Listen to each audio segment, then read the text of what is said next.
दुसरा महत्त्वाचा मुद्दा जो काल भारतीय जनता पक्षाचे लोक रेटतायत की लंडनमध्ये मुस्लिम महापौर झाला, न्यूयॉर्कमध्ये मुस्लिम महापौर झाला, व मुंबईत पण मुस्लिम महापौर होणार का?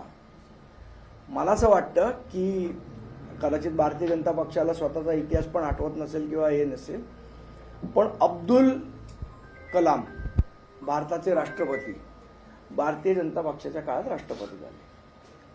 मग मुस्लिम म्हणून त्यांनी राष्ट्रपती केलं का, त्यांचे गुण बघून राष्ट्रपती केलं का, काय म्हणून राष्ट्रपती केलं? या महाराष्ट्राने बॅरिस्टर AR अंतोनींसारखा मुस्लिम मुख्यमंत्री सुद्धा पाहिलाय. मग तो मुस्लिम होता म्हणून महाराष्ट्राने त्यांना नाकारलं का त्यावेळेला? हा एक प्रश्न निर्माण होतो. का आपण ज्याला निवडून देतोय त्या माणसाची मानसिकता धार्मिक आहे का, हा प्रश्न महत्वाचा आहे. आता माजी राष्ट्रपती APJ अब्दुल कलाम साहेब हे मुस्लिम मानसिकतेचे होते का, किंवा ते धार्मिक कट्टर मुस्लिम धार्मिक मानसिकतेचे होते का? आणि जर ते तसे असते तर आपण त्यांना निवडून दिलं असतं का? त्यामुळे मानसिकता महत्वाची आहे का, हाही प्रश्न निर्माण होतो.